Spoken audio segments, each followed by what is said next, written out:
First, I'd like to thank everyone who tuned into my last devlog.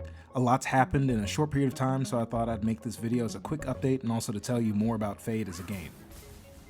After the last devlog, Fade broke past 100% funded on Kickstarter, a huge milestone for the project and a real sign that people are enjoying the demo and want to be a part of our journey.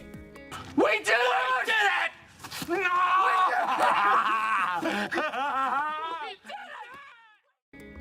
Fade's stretch goals now lie on the horizon, and in just 24 hours we've already broken one of them.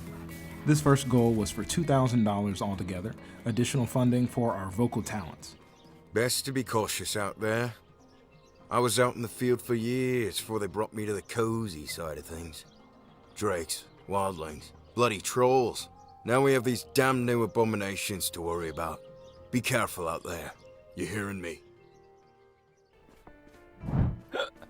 As if I could have drank too much. I'd say I haven't drank enough. This stretch goal enables me to have a budget set aside to churn out even more of these vocal instances in-game and make a lot of Fade's NPCs fully voiced. With this first stretch goal behind us, the next I have my eyes set on is new character creator options.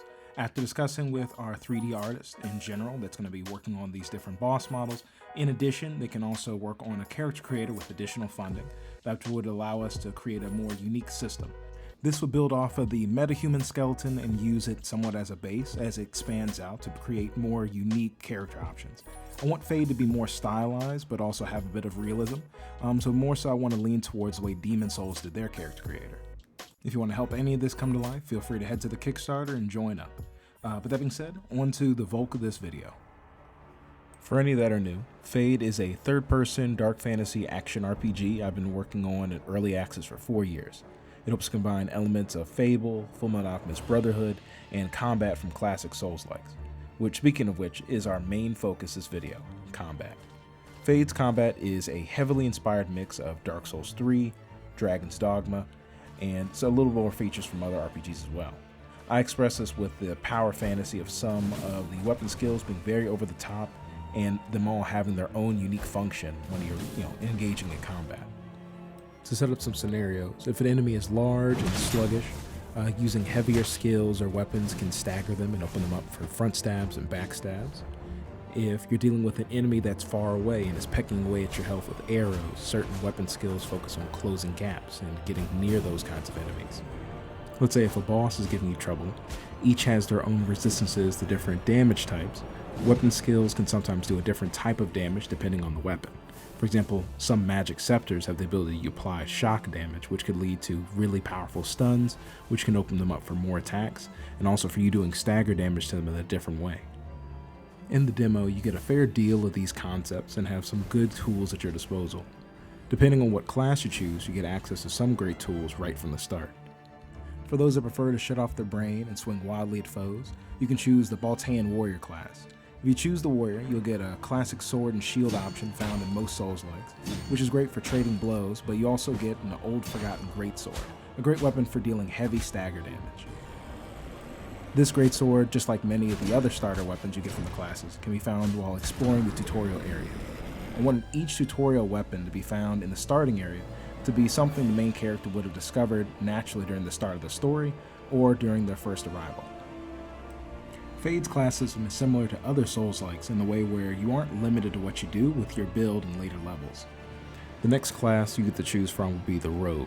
A lot of classic RPGs use the Archer as the natural foil for the big three that you choose from at the start, but in Fade, each character has access to bows. So being an Archer wouldn't be necessarily the most unique thing as a class, so the Rogue would be the next best choice. So instead, the Rogue showcases dexterity weapons, things that require skill and finesse. Dark Souls players would recognize this as someone who uses a rapier, or someone who uses a general dueling sword that can parry or take other actions. The last starting class choice in the demo is the Mage. He's drawn to leftover gear from a long-forgotten magic school. With this class, you start with more mana and intelligence, so you get the most out of your magic skill starting off. Magic in Fade is different than other RPGs in the method of how you cast and how other characters cast magic as well. Those with a natural affinity for magic can use it at will, but these people are very rare in their society. Most use magic scepters or magic items that have spells bound to them by aura manipulators, aura being Fade's version of mana.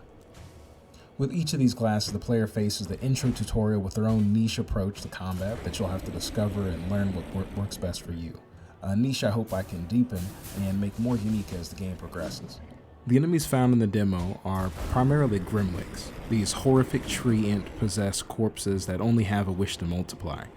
The ones that have adapted to long dead corpses have an easier time making their transformation, but as seen in their animations, they are quite frail, which is also reflected in their stats, their motions, and how they cast magic.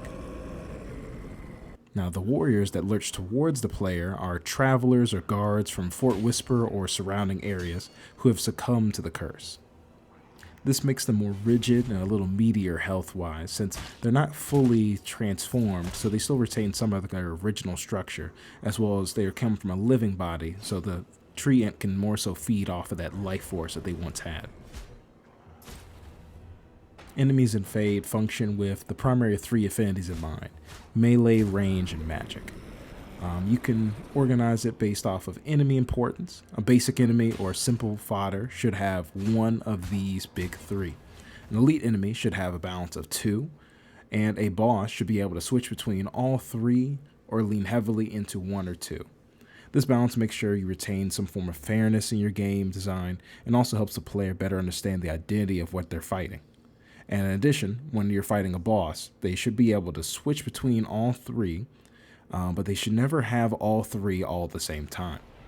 Like, imagine if you took a Souls boss and you said that you wanted to have them use a crossbow, but also cast magic over their shoulder when they shot from their bow, but then also gave them a third arm that swung out an overarching attack that hits behind the player at the same time.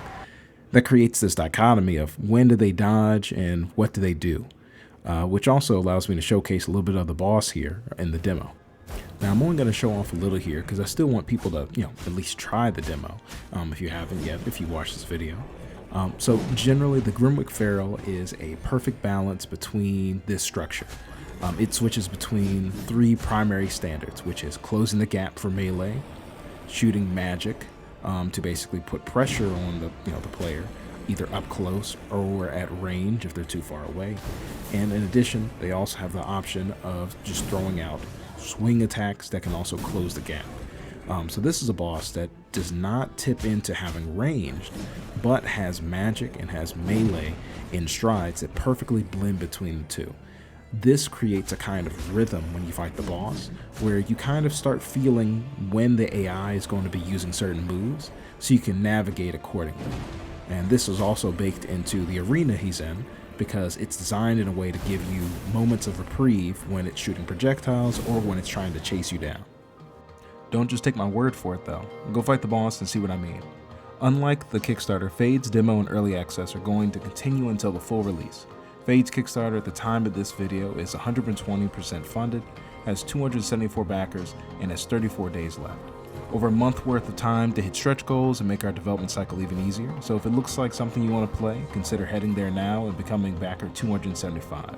Shout out to all who have backed and supported us so far and the content creators that have tried Fade. If you're interested in joining that list and getting featured on the Kickstarter page, head to my website to the Contact Us section.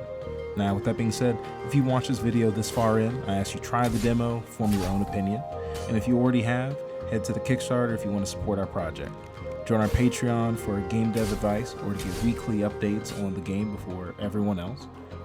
Also, I'm really enjoying the conversations we're having in the comment section from the previous video, which we've almost gotten to 10,000 views. So feel free to leave comments in this one if you have any questions, and definitely tell me what you want to see next. I'm definitely open to giving more information or insight into game development, as well as giving you more information regarding making games in Unreal as well. Tutorials to come, maybe when I'm less busy. Lastly, like, subscribe, and share this video if you enjoy these types of videos. It'll help feed YouTube's algorithm and also help you get more of these kinds of videos in your feed. That being said though, this should be everything for me today. See you in the next devlog. Peace.